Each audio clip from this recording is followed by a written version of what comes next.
Importance के बारे में पढ़ा and also the meaning of national interest and the connection between the national interest and foreign policy.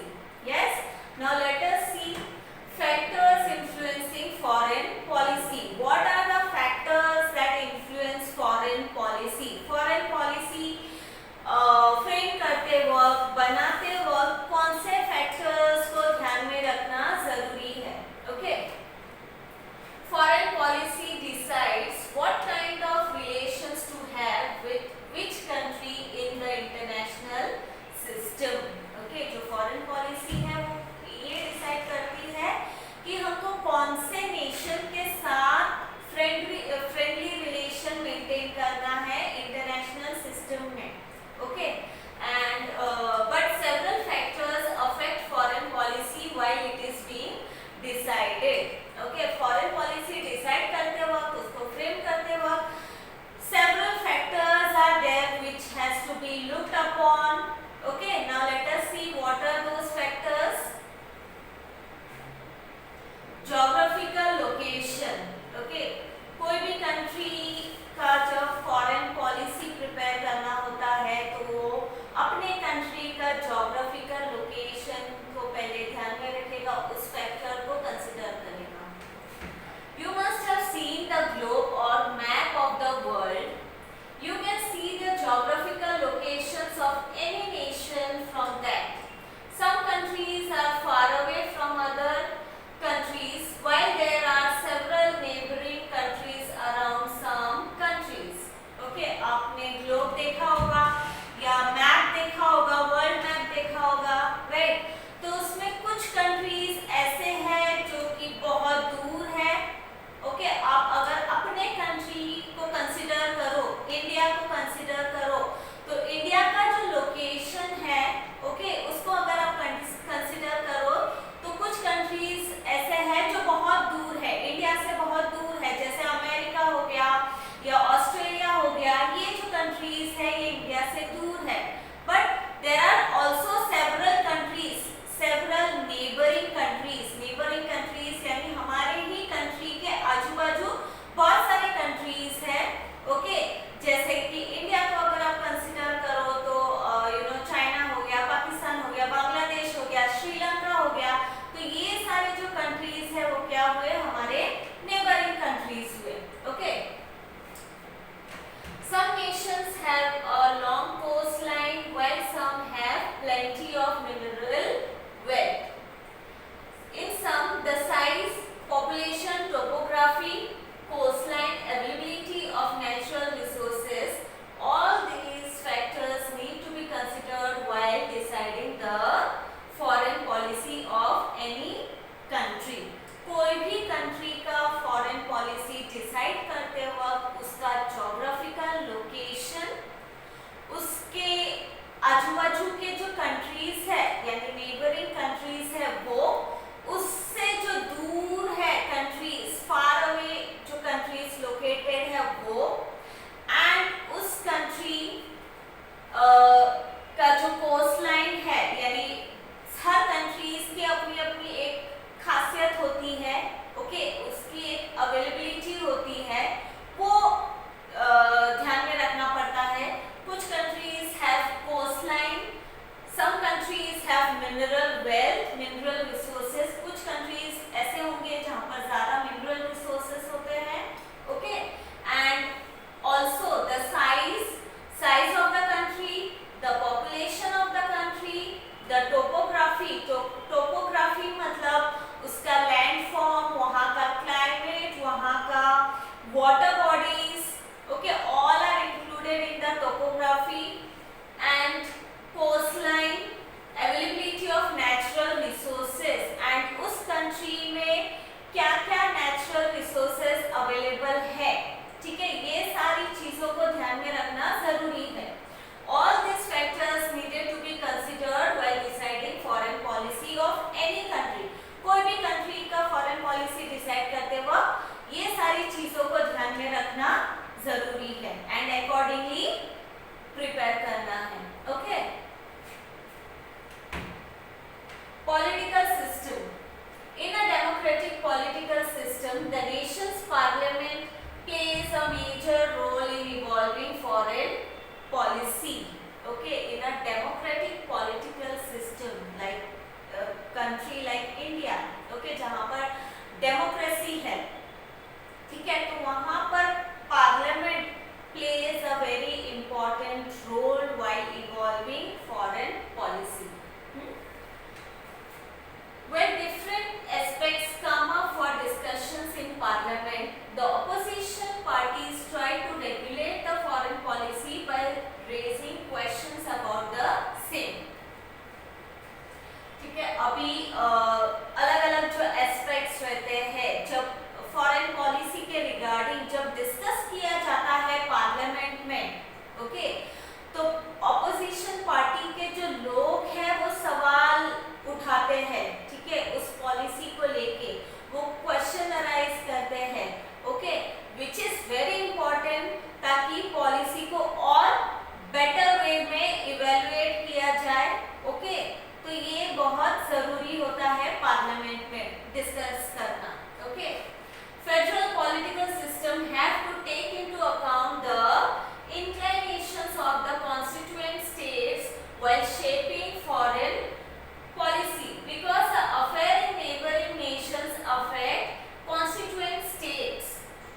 Federal political system यानी जो political system जहाँ पर एक सेंट्रल गवर्नमेंट होता है एंड उस कंट्री में जो अलग-अलग स्टेट्स है, स्टेट गवर्नमेंट भी होता है और स्टेट गवर्नमेंट इंडिपेंडेंटली अपने स्टेट को रूल करते हैं, ठीक है, तो ऐसा जो फेडरल सिस्टम जहाँ पर फॉलो किया जाता है, वहाँ पर जो कॉन्स्टिट्यूएंट स्टेट्स है, वो जो कंट्री के जो स्टेट्स है, उसको भी ध्यान में रखना जरूरी है व्हाइल फ्रेमिंग फॉरेन पॉलिसीज, क्योंकि अगर हम उस कंट्री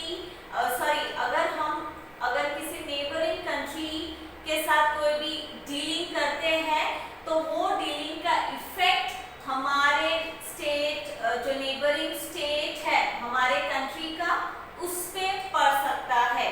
तो इसलिए जो कॉन्स्टिट्यूएंट स्टेट्स है, कंट्री के अंदर जो स्टेट्स है, उसको भी ध्यान में रखना जरूरी है while framing foreign policy.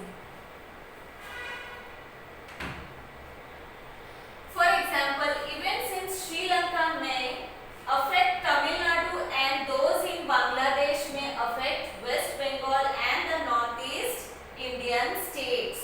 As I told you earlier, कि states को भी consider करना जरूरी है, क्योंकि हम कौन से कंट्री के साथ डीलिंग कर रहे हैं, उसका इफेक्ट उसके नेबरिंग स्टेट में होगा। जैसे कि अगर श्रीलंका में हम कुछ डील कर रहे हैं या वहाँ पर कुछ इवेंट होता है श्रीलंका में, तो इसका इफेक्ट वहाँ के जो नजदीक में जो इंडिया के स्टेट्स है, तमिलनाडु, वहाँ पर होगा।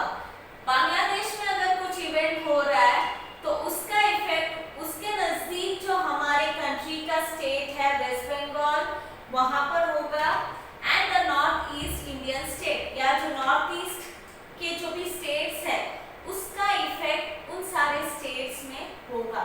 इसलिए पॉलिसी डिटरमाइन करते वक्त ये सारे स्टेट्स को भी ध्यान में रखना जरूरी है, okay. Economy. In modern times, the economic condition of any country has acquired great importance in deciding foreign policy. As a result, the economy impacts foreign policy in two ways.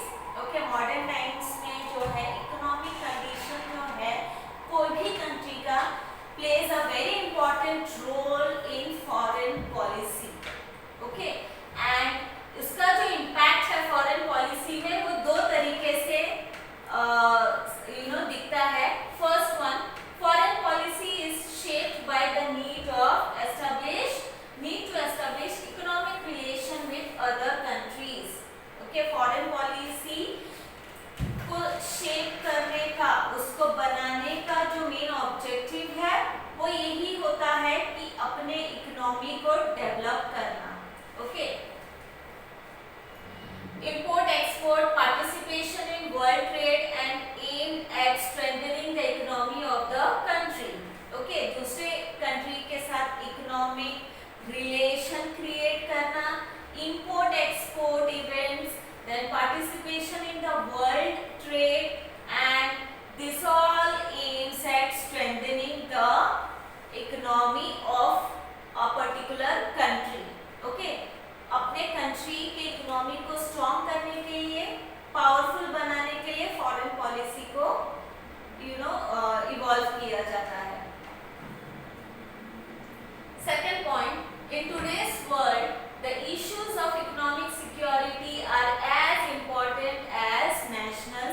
Security.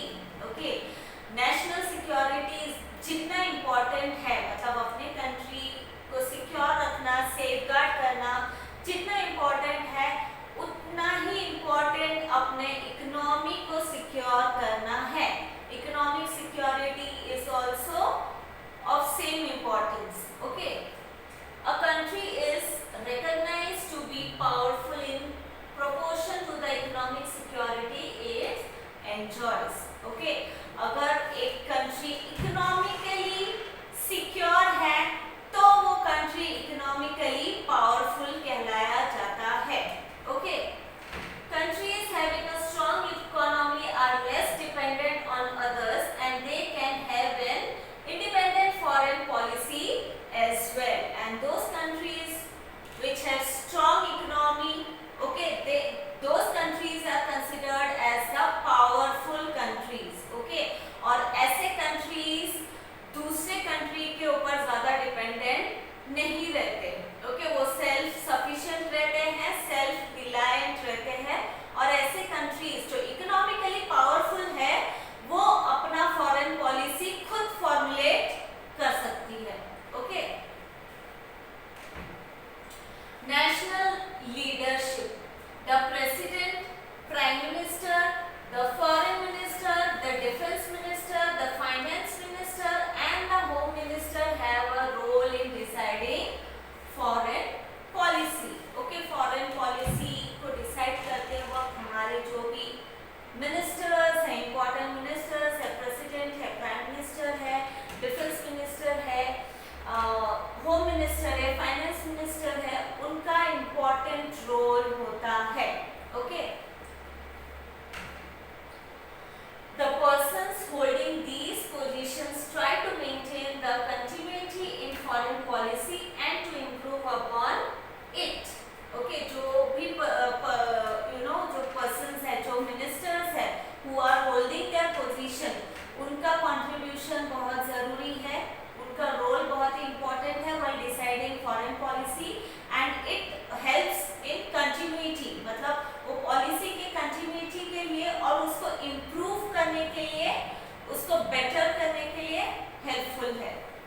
For example, Pandit Jawaharlal Nehru contributed the policy of non-alignment to India's foreign policy. Okay, Pandit Jawaharlal Nehru ने जो non alignment policy है वो उन्होंने foreign policy में contribute किया था।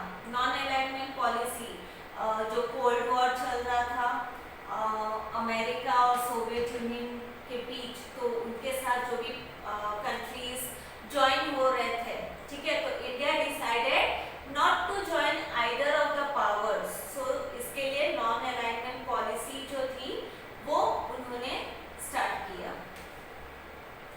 Prime minister Atal Bihari Vajpayee contributed a great deal of improving Sino-Indian relation.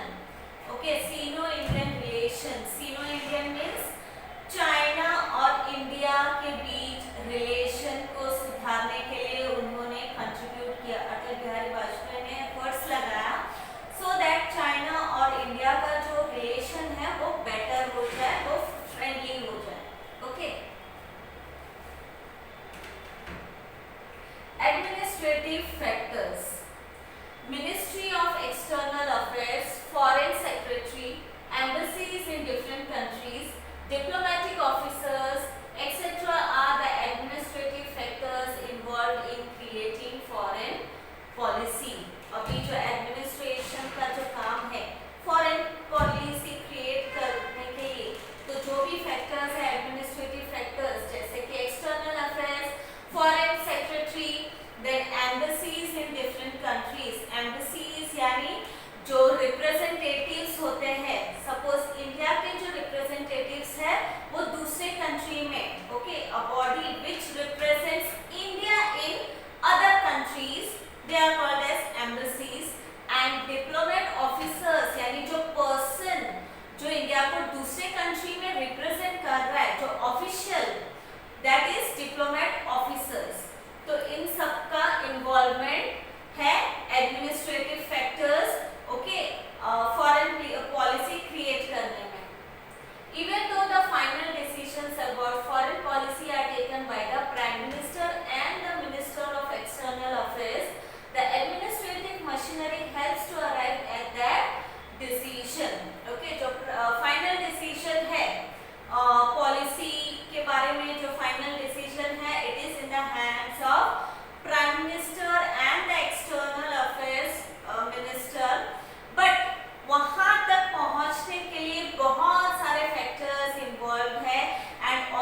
Officers है, ये जो एडमिनिस्ट्रेटिव फैक्टर्स है, वो सारे इंफॉर्मेशन कलेक्ट करने में हेल्प करती है. Okay. The administrative officers collect information needed to shape the foreign policy, analyze it, and give appropriate advice based on it.